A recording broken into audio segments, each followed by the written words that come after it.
Hey guys, Eric from Eric and Jen's Excellent Adventures, and I'm at it again. About to do another mod on our 2017 Casita Spirit Deluxe. If you watch our videos, you know that we like to do a lot of winter camping. We recently did our winter camp out with a bunch of friends, and it got pretty cold. I think it was, if it wasn't single digits, it was right there.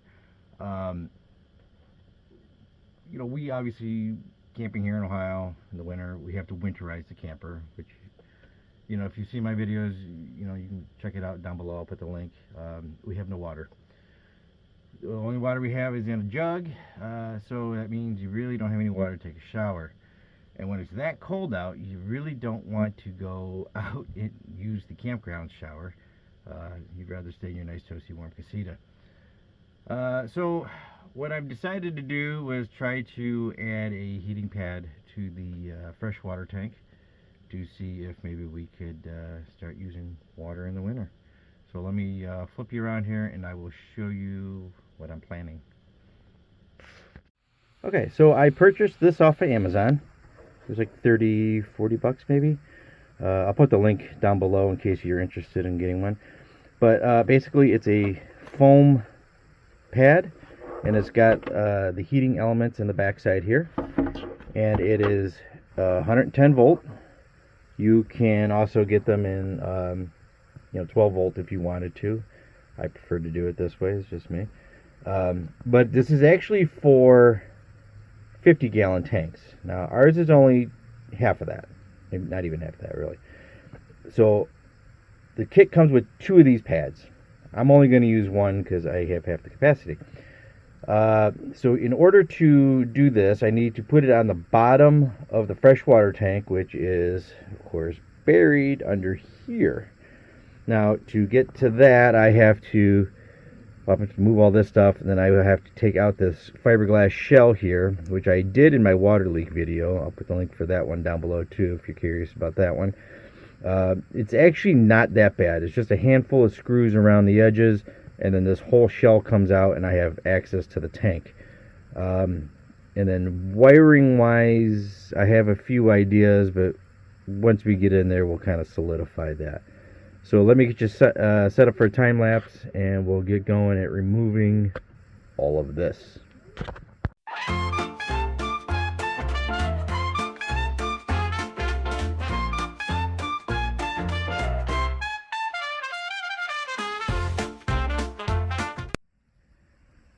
So, alright, so as you can see, I've got the plastic shell off.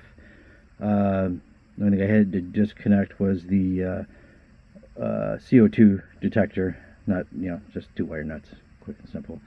You can see the door for the outer storage area, which is what I use that for. There's 2 screws, one here. These 2 straps that can come off, and then I can pick up this tank and I can put my heating pad below. Now, one of the thoughts I had was to possibly drill a hole here and run my cord out there. Then that is on the other side. That's the there's a little door for the water fill. My thought there was to run a heavy-duty extension cord then to plug in this point and run it out to the pedestal where you plug your camper in. It'll be on its own separate circuit. These pads are 60 watt a piece. That way I'm not tripping any breakers. Also, my thought was I tend to forget a lot of things. So if it's plugged in out at the pedestal, when I go to unplug the camper, I have to unplug the water tank. Now this pad has a thermostat on it, so when it gets down to 40 some degrees, I think it's 45 maybe, it'll kick on, get it up to 60 some degrees, then shut it off. Well, if I drain this tank, I don't want this heating pad running wild and possibly causing a fire. I don't know if it would do that or not, but rather be safe than sorry.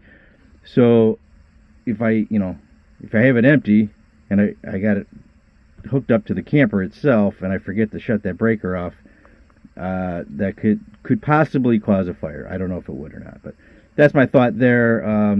The other way I could do it is to, I've got my box here. I believe I have an extra breaker in there I could run some 12 gauge wire around and put an outlet there, a GFI outlet. But there again, I have to remember to shut that off when the tank is empty, and I don't trust myself enough to do that. So I'm going to kind of explore a few different things here. See how long my power cord is that will be from underneath here, and then I'll let you know what I go with. Progress has been made. So like I said, I undid the 2 straps, which give me some play underneath the to move the water tank. I slipped the pad under there.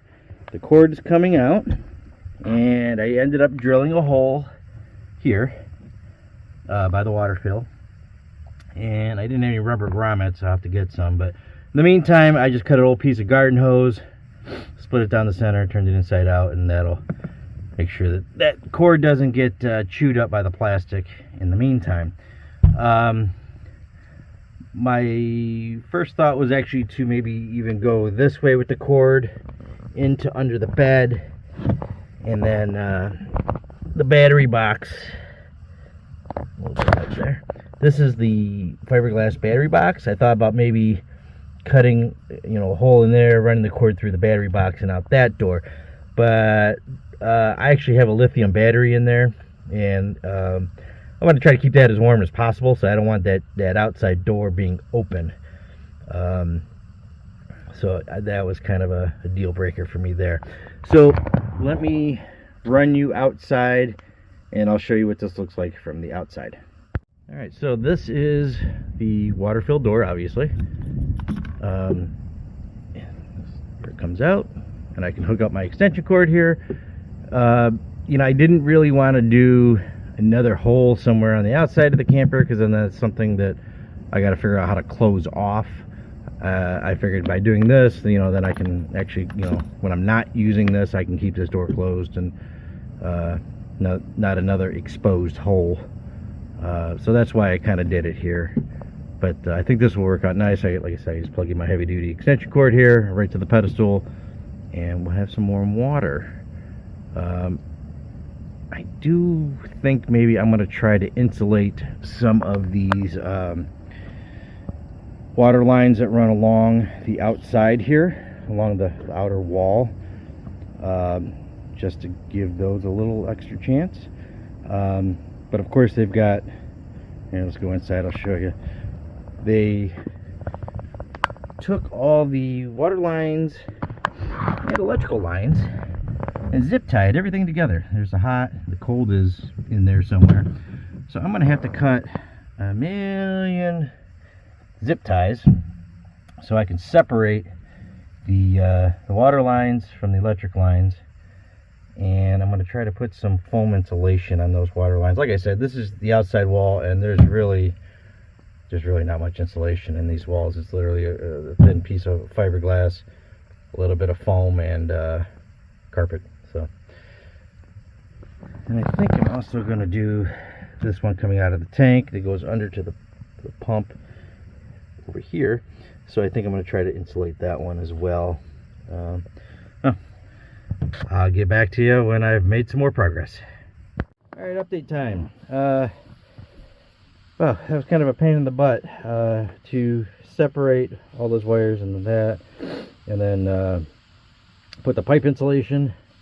Had to tuck it up under there. Probably would have been easier had I just removed the tank, but I'm lazy and I didn't do that. But I feel like the juice was worth the squeeze on this one. I do have those hot and cold lines now wrapped in the insulated pipe stuff there. I went through just about an entire pack of zip ties.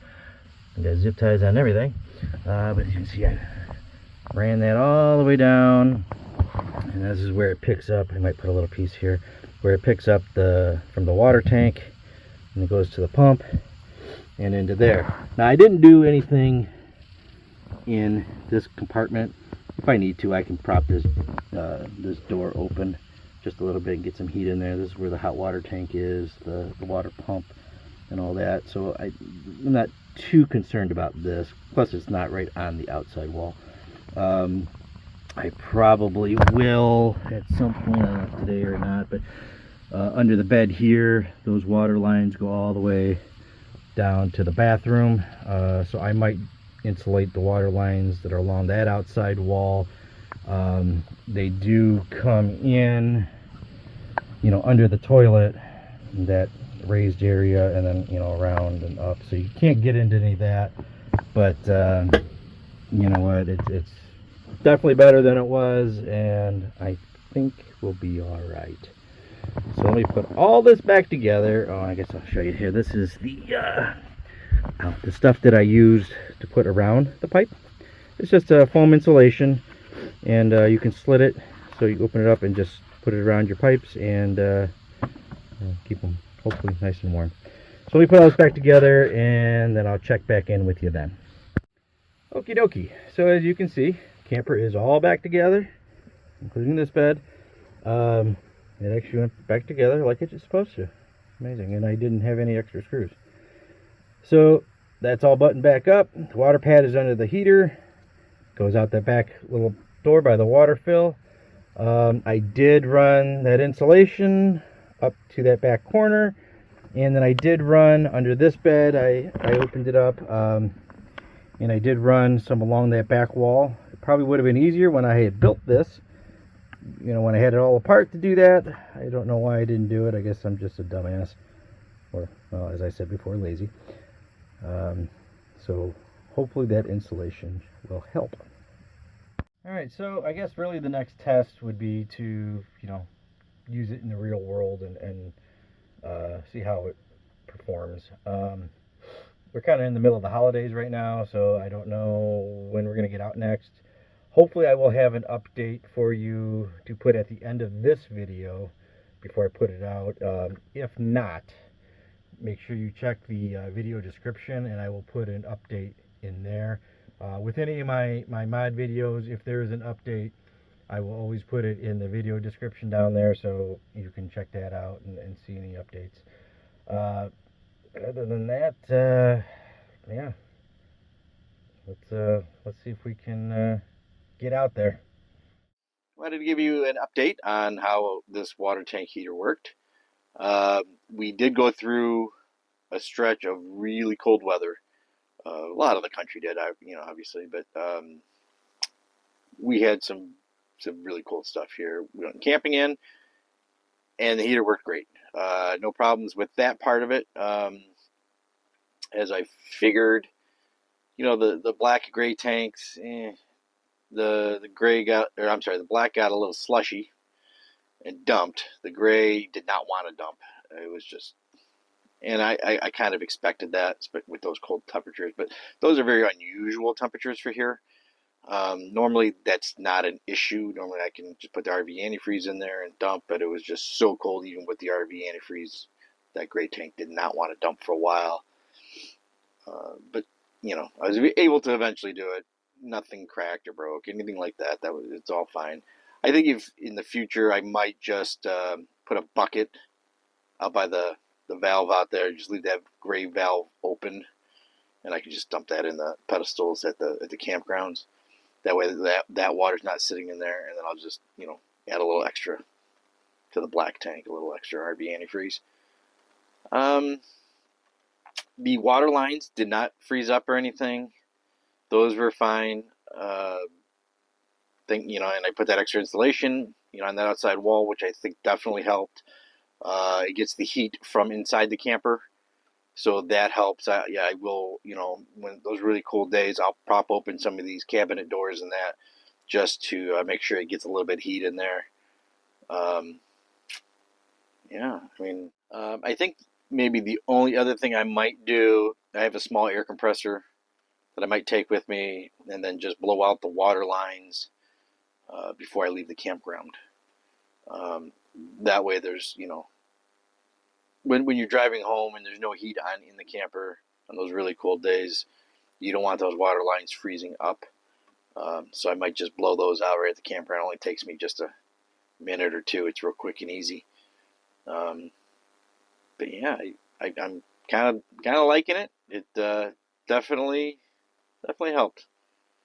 So I'll put links for everything down below if you want to try this yourself. You know, you want to get the stuff, or if you want to see my other video on how I winterize or whatever. So that'll be down below. And until next time, next time, guys, keep between the mustard and the mayo.